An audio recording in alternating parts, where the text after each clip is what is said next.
Sean muy bienvenidos y bienvenidas a un nuevo capítulo de Sin Disfraz en el Retiro. Este programa donde estamos semana a semana trayendo, lo mejor de la creación chilena, yo diría. Viene música, cine, libros. La semana pasada estuvimos conversando con Bernardo Quesney y el día de hoy vamos a estar conversando con dos grandes periodistas. Me acompaña Rafael Valle y Marcelo Contreras, con quien vamos a conversar largo y tendido acerca de este libro que está siendo un verdadero hit. A mí se me ha agotado varias veces en la librería. Ya lo publica el Fondo de Cultura Económica y rescata toda la historia de la televisión en dictadura. Me refiero a Mucha Tele. ¿Cómo están, chiquillos? Qué gusto conocerlos, poder conversar con ustedes dos. Se mandaron gran libro, así que salud por Mucha Tele. Excelente, gracias. Salud por los buenos libros y por el buen periodismo también. Gracias por esa última frase. El libro me gustó de verdad. Yo les contaba antes de la entrevista que a mí me encantan las historias orales, ¿no? Y siento que para iniciar esta conversación es muy importante que conversemos sobre la importancia que tenía la televisión para nuestras generaciones, ¿no? Para todas las generaciones pre-2000. Porque yo siento, este programa lo ve mucha gente de distintas edades, pero de pronto se nos olvida porque ahora internet se volvió tan importante y todos pasamos mirando el teléfono mucho, sí, que nos cuesta un poco aquilatar, dimensionar el impacto que tenía la televisión en la década del 70 y en la década del 80. O sea, yo creo que la imagen más simple y directa es que yo creo que siempre había una tele prendida en la casa de uno, o a la casa que uno llegaba siempre había una televisión prendida. Crecimos con una tele prendida, ¿no? Sí, y eso tiene que ver obviamente también un poco con el periodo que abordamos nosotros en este libro, que es el régimen de Pinochet, que después del golpe de Estado obviamente disminuye lo que queda, la vida nocturna, la gente está más en sus casas, y esto se convierte obviamente en una gran vía para que la televisión crezca y se expanda como ocurre en este periodo que nos interesó abordar con Marcelo. Claro. Yo creo que es súper difícil hoy en día para la gente que es más joven entender dimensionar, ¿no? Lo que significa depender de una sola pantalla. Eso es algo que realmente no se puede entender si tienes menos de 30 años, supongo. Entonces, disculpa, y además de 4 canales. Claro, exacto. 4 opciones programáticas con distintas posibilidades económicas, entonces, y con distintos grados de intervención de la dictadura cívico-militar, por cierto. Entonces, claro, es un panorama completamente distinto, pero por otro lado es muy fundacional de lo que hoy en día sucede todavía como industria televisiva en Chile. Claro, eso es bien interesante. Para poner un ejemplo, ahora uno se mete a Spotify o a YouTube y puede escuchar la canción o ver el video que quiera en el momento. Pero en la televisión antigua había que esperar el programa de videos, el programa de música, que normalmente era una vez a la semana. Y ahí era cuando uno podía ver no sé, por la banda que uno quería escuchar. Pero además ahora tú puedes prender a la tele a las 5 de la mañana si estás con insomnio y el cable, claro, las plataformas. Antes no existía eso. Y en esa época la televisión terminaba, la mayoría de las veces, había alguna excepción, terminaba, no sé, a las 12 de la noche y empezaba a las 9, 10 de la mañana. ¿Sí? Claro. Además, los canales de televisión tenían una misión que es súper distinta a lo que hoy ofrece, por ejemplo, un medio determinado. Los canales de televisión eran como un supermercado.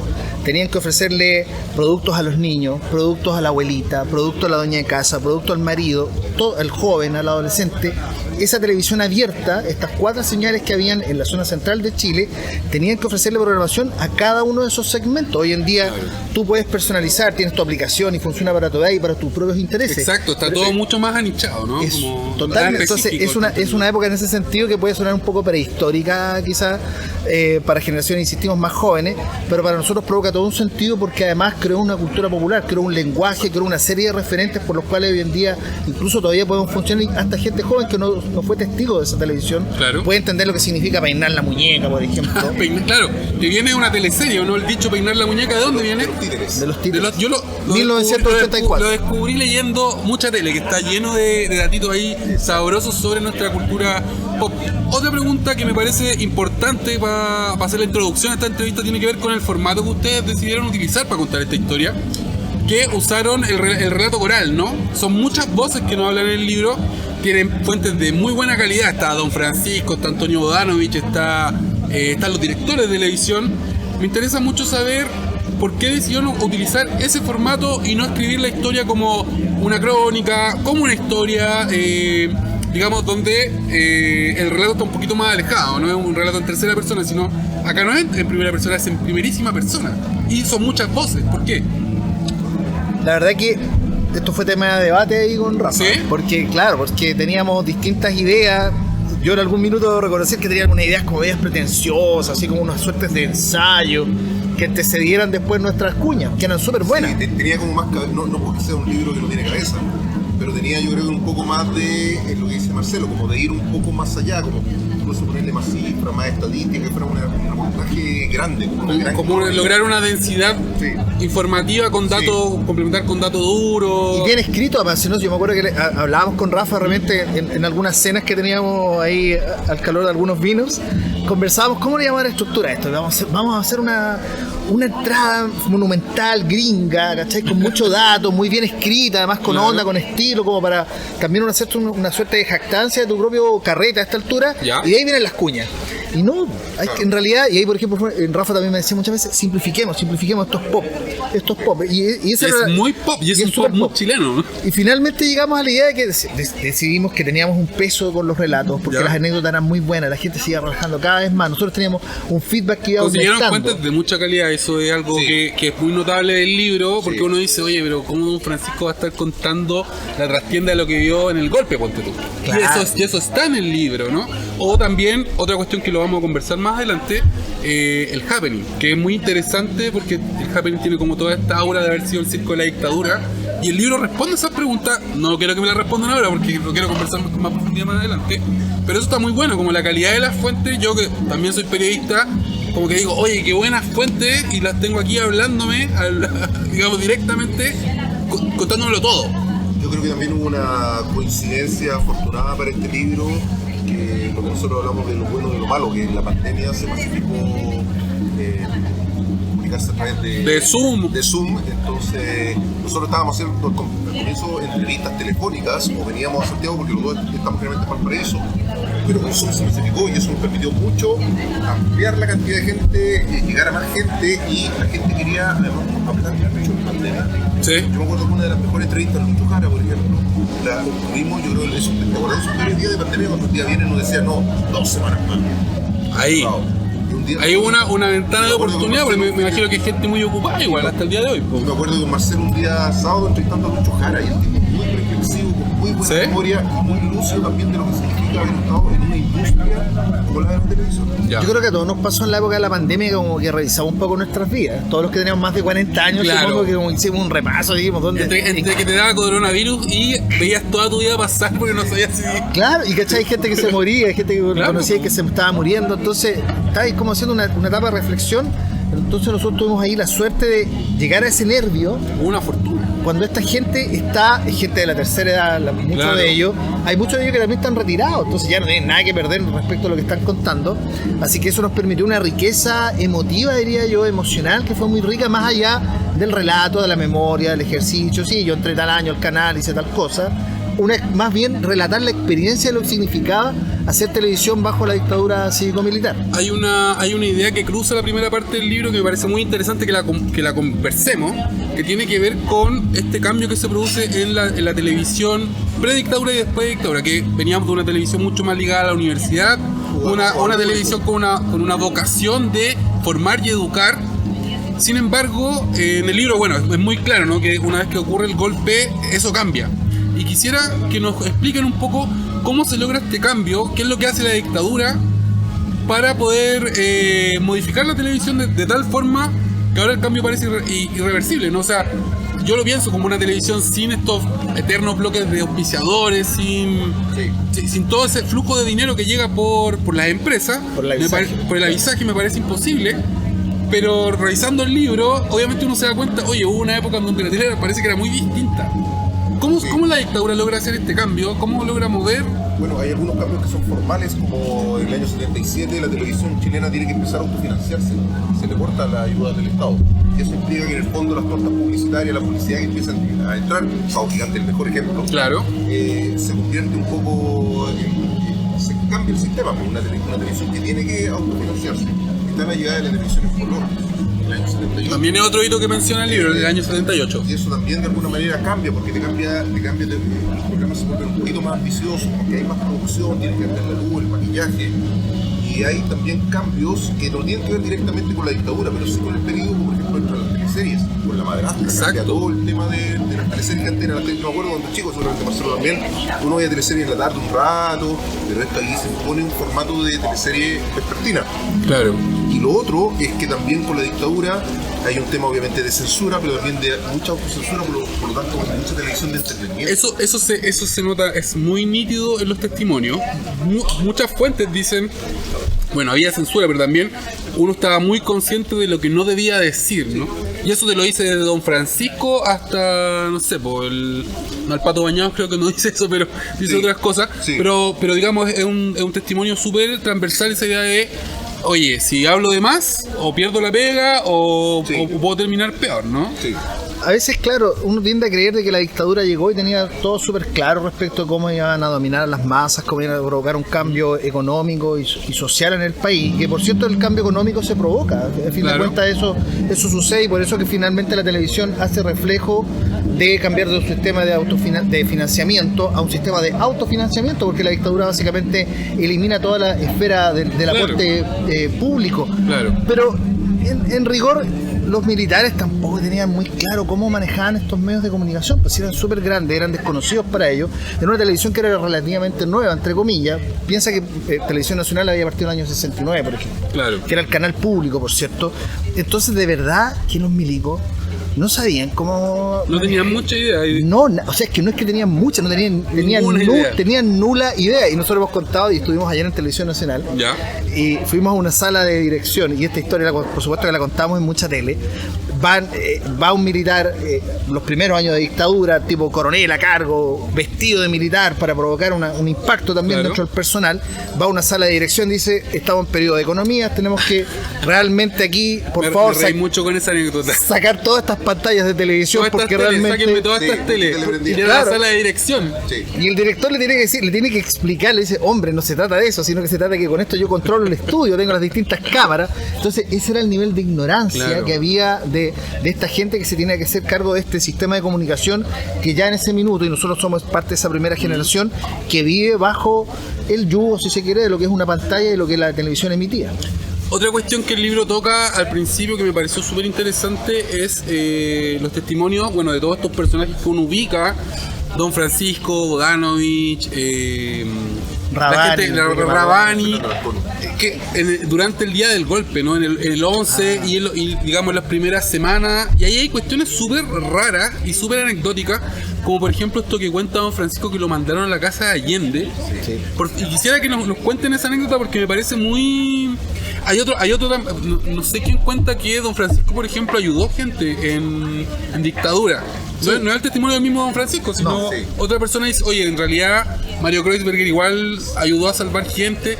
Pero quisiera que ¿por qué mandan a Don Francisco a la casa de Allende a grabar? Que esa anécdota me parece muy extraña, muy curiosa. Esa era la primera pregunta que le hacíamos a todos los entrevistados. ¿Dónde estabas el 11 de septiembre? Sabíamos que teníamos que partir el 11 de septiembre del 63 y terminar el 11 de marzo de 1990. Ya. Un poco por eso. Bueno, y a todos les preguntábamos, ¿dónde estabas el 11 de septiembre? ¿Cómo recuerdas? Y toda la historia era entretenidísima. Por ejemplo, Santiago Pavlovich, imagínate Santiago Pavlovich con la voz de Santiago Pavlovich contándote, entonces veo unos aviones, entonces tú te emocionas porque él lo ve desde la vía Portales. Ya todos les preguntábamos, pero el día de Don Francisco yo creo que es un día extraordinario, y además, ¿sabes qué? Yo creo que a él lo define como un tipo realmente... la inteligencia que tiene para entender el momento y proyectarlo, porque él lo llevan a la casa de Salvador Allende, bombardean Tomás Moro, y básicamente le piden que él haga el reporte ahí diciendo qué es lo que había sucedido ahí, qué es lo que estaba ocurriendo y por qué estaban todas esas supuestamente botellas de whisky, que era siempre la obsesión de la dictadura de demostrar. Estaban buscando pornografía también en la casa de Allende. Pero eso en la casa del Cañaveral. Claro. Pero la cosa es que Don Francisco se da cuenta, hace el cálculo. El viejo zorro Don Francisco, pero desde... O sea, nació... Kreuzberger ahí demostró que era de otra cepa cuando dice, le pregunta al coronel, le dice, ¿pero qué es lo que hay acá? Le dice. Y el coronel dice, bueno, esto es un impacto, un armamento calibre no sé cuánto. Claro. Y esto de acá, no, este es distinto calibre. Entonces, pero usted es el que sabe. Dice, ¿cómo voy a ser yo que soy el animador de que hace Sao Gigante claro, explicando este es un momento histórico.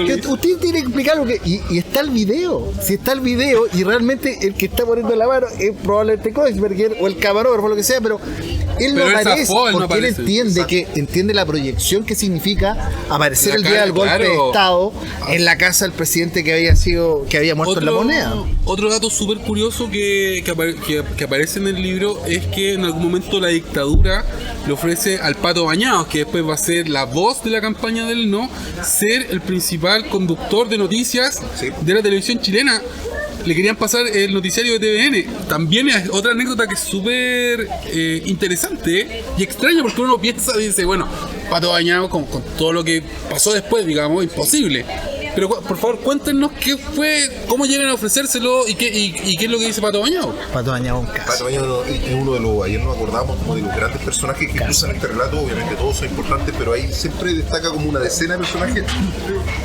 Y obviamente Patricio Bañados es uno de esos con todas sus paradojas, pero además porque era una persona, un díscolo lo llamamos nosotros, porque siempre terminaba medio peleado, porque obviamente llegó a Chile, le ofrecieron hacer el noticiario, lo que dices tú, de ser 60 minutos, pero después el tipo tiene problemas en Televisión Nacional, se va al canal 11, que es el canal de la Chile, también termina peleado y de ahí hizo un periodo después que lo lleva hasta a la campaña del no. Entonces, eso es un poco lo que pasa concretamente con él. Yo creo que Pato Bañados es un personaje que hoy en día mueve algunos equívocos en la gente, en la percepción que hay pública del Pato Bañados, porque la gente a veces, yo lo veo esto por redes sociales, a veces lo leo en esa instancia, y entonces Pato Bañados parece como un tipo como que siempre estuvo identificado en contra del gobierno de Pinochet y o sea, yo opositor. que crecí en la época del 80 y veía al Pato Bañados después en la franja del sí y el no, apoyando el no. Claro, pero los hechos son... Lo asocio mucho. Y era Patricio Bañados Montalma, ¿no? Claro, pero los hechos son los siguientes. Patricio Bañados se va de Chile en 1972 porque no le gustaba el gobierno de la Unidad Popular. O sea, se va definitivamente porque él no concordaba lo más mínimo. Pavlovich tampoco. Él es súper honesto y dice, ¿sabes que a mí no me gustaba mucho el gobierno de la Unidad Popular? No, para nada. Y mucha de la gente importante en Televisión Nacional no le gustaba. Pero Pato Bañados regresa a Chile el 74 y se integra a Televisión Nacional.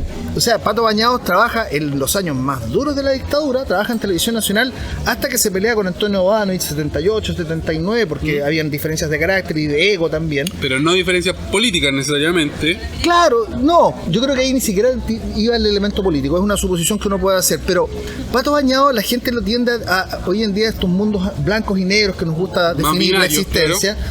Entonces Pato Bañados como supuestamente el periodista como de izquierda que se enfrentó todo el rato, pero no, Pato Bañados, no quiero negar que en su minuto por supuesto él cuando tuvo que tomar una decisión él comprendía perfectamente el momento, pero Pato Bañados en los hechos se va de Chile porque no le gusta el gobierno de Salvador Allende, vuelve a Chile a trabajar a Televisión Nacional, viniendo a la televisión de la radio suiza, vuelve a Chile a trabajar a Televisión Nacional en 1974 y trabaja durante muchos años, los peores años de la dictadura, trabaja en Televisión Nacional. Después el canal estatal. Después él se va a la Universidad de Chile y como bien explicó Rafa hace un rato, Pato Bañados sale de la Chile pero siempre por conflictos personales. Por roces de genio. Mira, en el remate de nuestro libro, y no vamos a hacer mayores spoilers, pero yo creo que Jorge Navarrete hacia el remate del libro, Jorge Navarrete, que fue director de Televisión Nacional en sus inicios y posteriormente cuando regresa a la democracia, Jorge Navarrete hace una definición sobre Patricio Bañados, las expectativas que él tenía de lo que él pensaba, de lo que él debía hacer en Televisión Nacional regresando a la democracia, y realmente lo que había una evaluación respecto de cuáles eran las verdaderas cualidades de Pato Bañados para ejercer en este retorno a la democracia. Entonces, entre lo que Patricio Bañados esperaba, que era ser el jerarca de televisión, el jerarca de Televisión Nacional, finalmente le ofrecen como el departamento de prensa. Y a él le parece una especie de premio de consuelo. Y él lo declina. Entonces, hay una sensación de entre las expectativas que tenía Patricio Bañados, y por eso que tiene este carácter complejo, de verdad muy interesante. Él nos dio yo creo que una de las mejores entrevistas del libro nos la dio Pato Bañados en su casa en Vitacura, y realmente disfrutamos muchísimo el rato con él. Pero es un personaje de muchos matices, no estos colores blanco y negro, insisto, con que hoy en día a veces se le trata de reducir en las redes sociales. Se copiaba mucho en la época de... Eso también me llama la atención, el desparpajo con el que cuentan. Oye, nos fuimos a pegar un fin de semana a Buenos Aires a copiar programas. Fui a Brasil a sacar ideas. Don Francisco, Estados Unidos, no lo oculta para nada. No, para nada. Pero Me gustaría también que nos cuenten un poco eso, de dónde venían como los referentes, las ideas. Bueno, don Francisco, hay un chiste recurrente en el Happening, que tenemos más de 40 y algo, que es el guatón copión. Claro. Y por cierto que era guatón copión. Y él lo asume, pero de otra manera. Hay una influencia súper fuerte en la televisión estadounidense, ¿no? En Don Francisco particularmente. Sí. Claro, él y otra gente que trabaja con él iban a Estados Unidos y veían otros programas, pero como lo decía Don Francisco, era un adaptador. Pero es un eufemismo de copión. Un adaptador. Hay dos cosas que son interesantes. El tema de la licencia.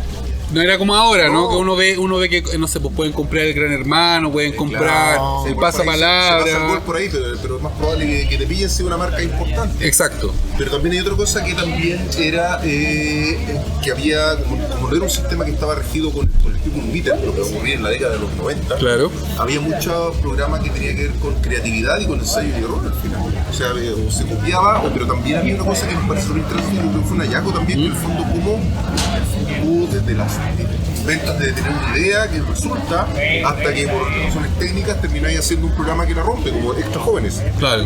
Extra Jóvenes, su informalidad tiene que ver con que tenían súper pocos recursos. Un día se le estropea una cinta de video. No me mire las preguntas, Marcelo, ¿ah?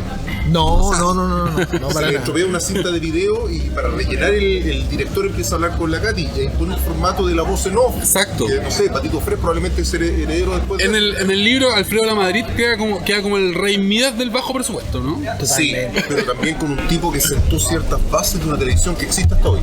Claro, una televisión distinta, ¿no? Gracias a Alfredo Lamadrid, o sea, fue el primero en poner matinales. Exacto. Pero sabes que es súper importante ese detalle que dice el Rafa en términos de que, por ejemplo, lo que le pasa a la Catherine Saloni en el Extra Joven, que es porque se tranca la máquina y no saben cómo salir del paso, y la Catherine le pregunta al director, así como mirando al cielo, y le responde el tipo y salen del paso. Pero si tú revisas el programa original de lo que era el Extra Joven en los primeros capítulos, que uno lo puede chequear en YouTube, era súper acartonado. Catherine Saloni era como una viejita chica, pero se provoca esa situación mágica, entre comillas, porque se las tranca la cinta, porque era súper vieja, y por eso que ahí está el concepto que nosotros hemos, de verdad que creo que nos ha venido una reflexión post nuestra escritura del libro, que realmente esto es un periodo de mucho ensayo y error, de gente que, como no tenía como alguien le dijera, no, es que este programa lo va a ver un 32% de la audiencia, así que no sirve de nada, estoy inventando. Pero no había cómo saber. Había una ceguera respecto, no existía esa métrica que existe hoy con las redes sociales o con el Mite. Pero si era el cuadernillo, por eso el programa se llamaba Sábado Gigante, se llamaba Baila Domingo, Siempre Lunes, claro. Porque la gente se acordaba del día, se acordaba del día de la semana. Entonces la cosa tiene que ver con que realmente no habían muchas directrices, no tenía porque esto es una industria, claro. No tiene que ver con todos estos mecanismos industriales para saber qué quiere la gente, qué quiere ver. Supuestamente la gente, todos quieren ver reality, supongo, hoy en día, y por eso estamos viendo nuevamente reality, pero en realidad en esa época no se sabía muy bien qué es lo que quería ver la gente. Entonces hacían unos programas realmente extraños, esos programas donde estaba Florcita Motuda. Justo y además tener ese ejemplo, ¿no? Sí, pues Florcita Motuda. En el libro ese capítulo se llama Éramos todos unos piteaditos, algo así. Todos piteaditos. Eran todos piteaditos. Oye, hablemos de, bueno, hubo grandes programas en esta época, programas que sin duda marcaron la televisión, que se recuerdan hasta el día de hoy. Pero hay un caso que a mí me parece que es paradigmático, que es el del Happening con Jano, que es este programa de humor, este programa de comedia, que por una parte logra un éxito arrollador. Hasta el día de hoy se reconoce el personaje de Espinita, Canitrón, el Checopete se inició ahí, pero ya es en la época, ¿no? Gertrudis y la Valquiria. Gertrudis, el jefe, ¿no? El Rabani que hacía. Señor Sañartu, claro. Espinita. Sin embargo, a pesar del éxito que tuvo este programa, siempre quedó envuelto en este halo de que fue el circo de la dictadura, que incluso se grabaron unos capítulos con armas de militares. Siempre se cuentan como estas historias media extrañas del Happening con Ja, y a mí me gustó mucho el libro porque no se va de eso, y en el libro cuentan un poco, o sea, los protagonistas del Happening con Ja, Alarcón no lo evita el tema, cuentan, de hecho lo plantea. Y quiero que nos expliquen un poco qué pasa, y para los que son más jóvenes también, que nos cuenten, porque es problemático, ¿no?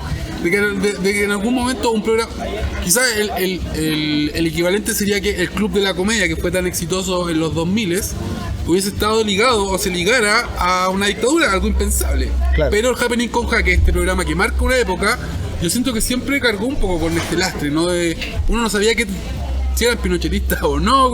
Cuéntenos, por favor, qué es lo que los creadores del Happening, los protagonistas del Happening, cuentan un poco en el libro. Yo creo que es súper simple. Les toca el Happening aparecer en una época donde la dictadura estaba en su peor super momento, digamos, pero que la cosa era fuerte. Cruda. Era cruda. Ladina. Entonces, y cargan ellos con un título que nos parece bastante justo, que es como el circo de la dictadura. De la dictadura.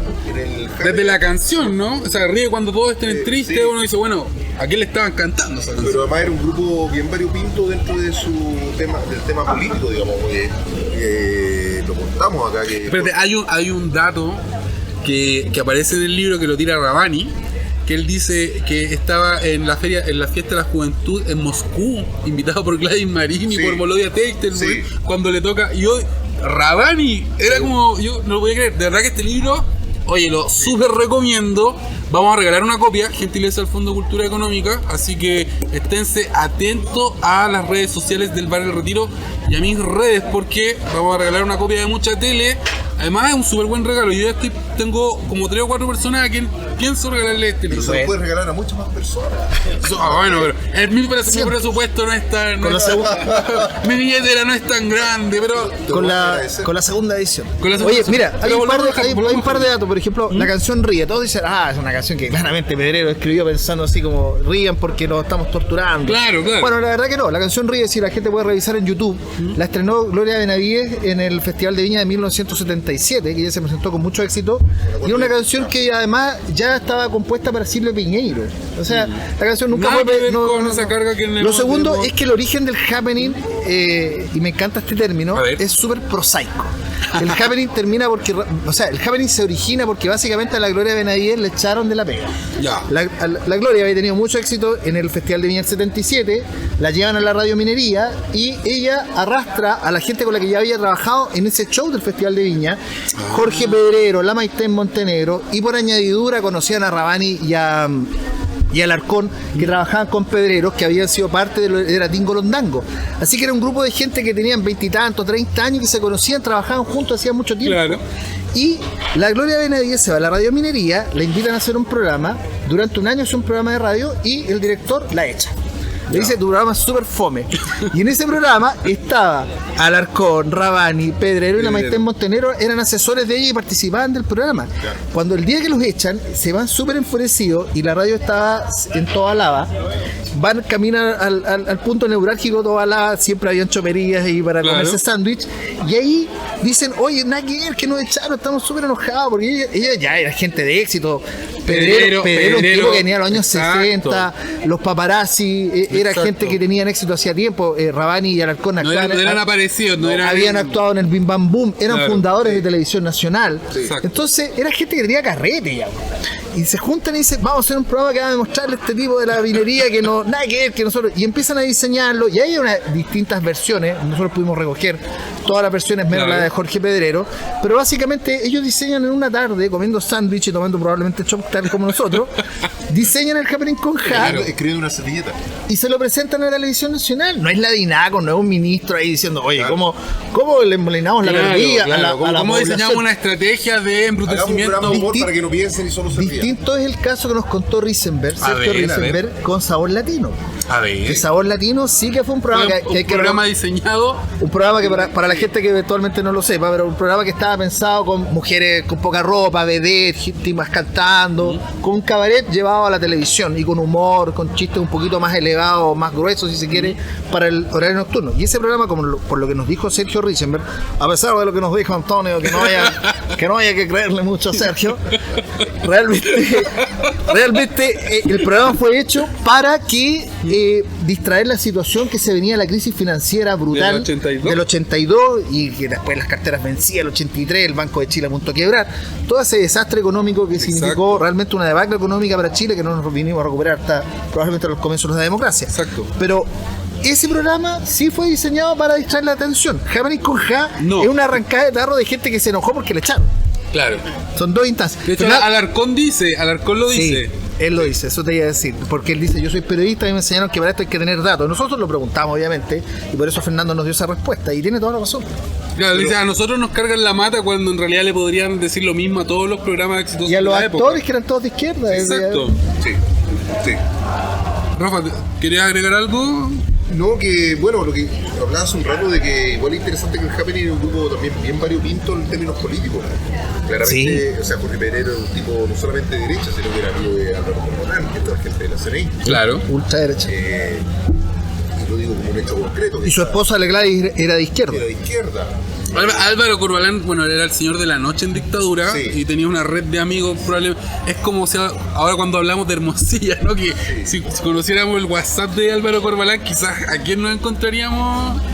Pero porque Hugo Alarcón y Rabani eran de demócratas cristianos. Pato Torres, que se incorpora años después al Happening, un tipo que venía del MIR.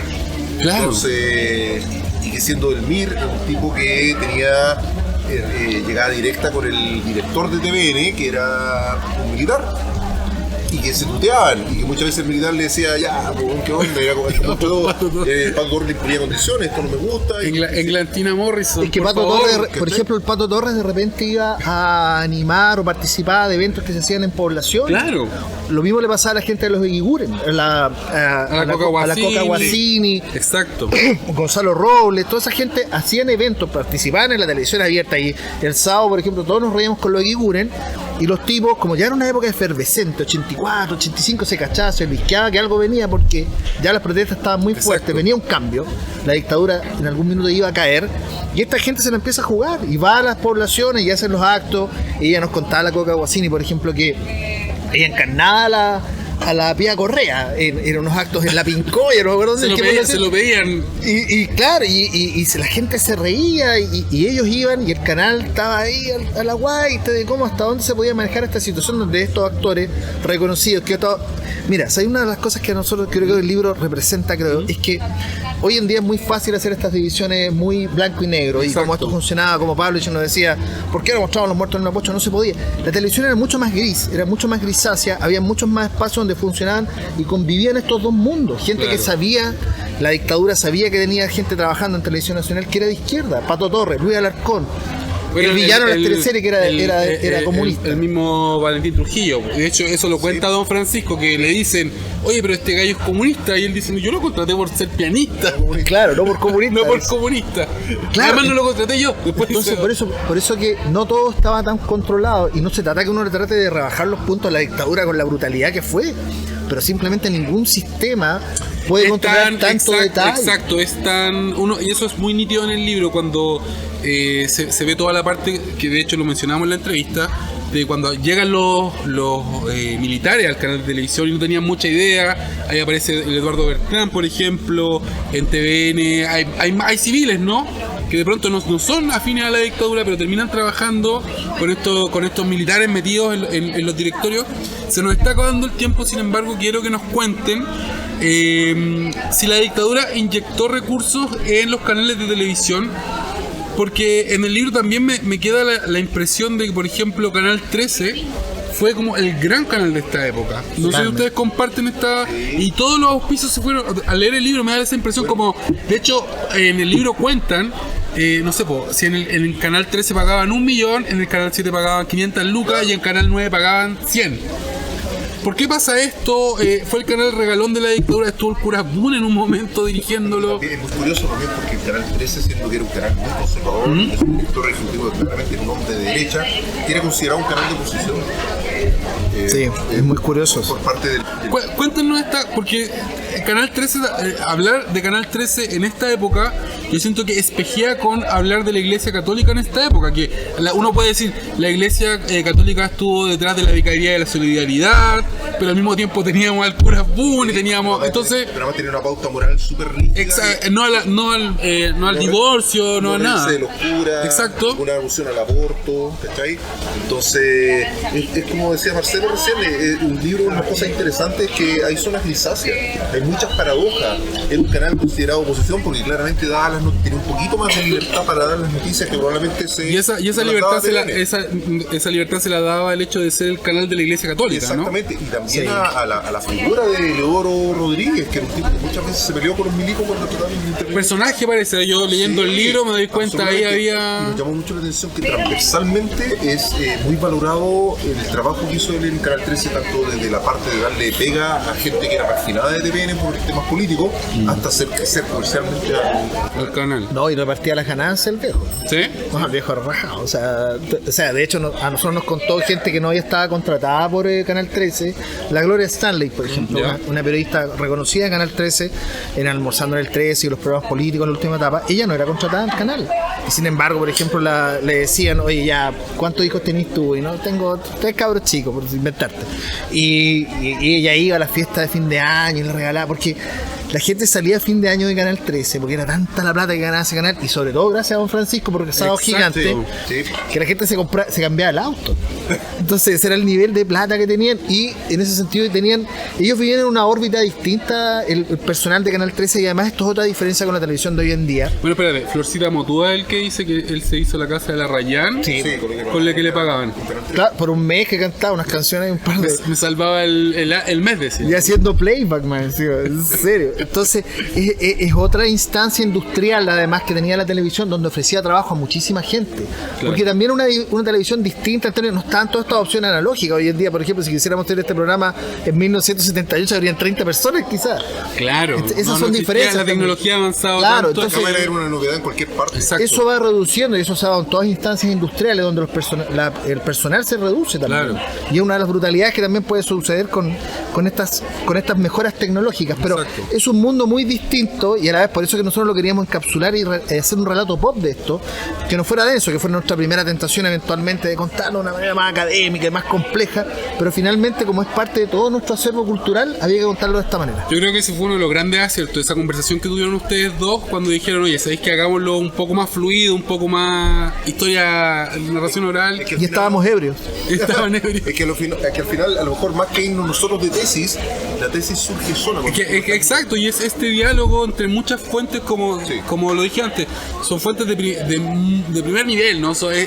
Uno es como estar escuchando a Don Francisco conversando con Antonio Ivanovich, que habla con Rabani, que habla, entonces es un lindo diálogo. A propósito de eso que tú dices, lindo, y además para nosotros, y en una profesión que hoy en día está tan cuestionada y tan mermada, yo siento que se va dando muchas veces. Como el periodismo. Es un ejercicio de periodismo que realmente nosotros nos esforzamos por marcar una instancia de lo que representa poder reconstruir una época a través de un relato periodístico serio, con datos, con información, con trabajo, con edición. Chicos, se nos acabó el tiempo, los quiero felicitar, a mí me gustó mucho el libro, insisto, lo voy a regalar, no lo puedo regalar a tanta gente. Hay una copia que se va a ir al público, a la audiencia de Sin Disfraz en el Retiro, y yo le voy a regalar un par también a mis seres queridos. Fernando. Pato, que esté todo bien. Gracias, Mauricio. Marcelo y Rafael, oye, un chascarro. Marcelo y Rafa, les quiero agradecer de verdad que hayamos conversado. Reitero mis felicitaciones. Gracias. Si se quieren despedir del público del Retiro, del público Sin Disfraz, este es el momento. No, muchas gracias por la invitación. Muy rico el shop, además. Buen shop, hay buenos shops en el Retiro. Bueno, vamos por el otro. Nos gusta mucho también, yo creo que Marcelo piensa lo mismo, que después de que hicimos el libro han ido saliendo muchas ideas que no teníamos muy claras ni siquiera cuando terminamos, y que nos hemos dado cuenta ahora con la recepción que tiene la gente. Claro. Y quiero aprovechar a propósito que hablamos de todos los entrevistados que decías tú, que son testimonios muy buenos, agradecerle a toda la gente que conversó con nosotros para reconstruir esta historia. Muy buenas fuentes. Yo creo que allá, ¿no? Sí, allá.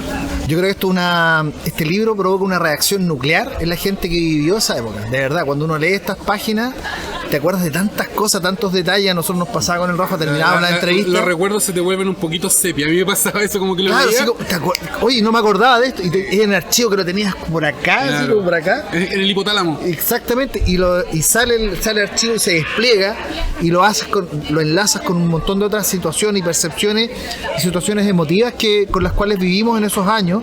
Y fueron años bien paradójicos, y es bueno tener otros matices respecto a lo que es la lectura de la dictadura cívico-militar a través de un relato pop. Yo creo que eso fue una de las cosas que a nosotros nos tiene más orgullosos de haber hecho este relato, y de verdad los invitamos a leerlo. Ya, se me acaba el tiempo. Lo último que voy a decir es que mucha tele lo encuentran en la Flor de Papel Merced 344, ahí en Barrio Las Tarrias. Vayan a verme. Yo estoy casi siempre, cuando no estoy haciendo entrevistas, estoy en la Flor de Papel. Y que si se quieren tomar alguna cosita buena, como un chop, un daiquiri, un caipiriña, pueden venir al Retiro Bar en Constitución 181, Providencia, acá en pleno barrio Bellavista. Me despido, yo soy Luis Cruz, Cruz para el cielo en las redes sociales. Beso, abrazo y chao, chao, chao. Es mi lugar, llego sin disfraz.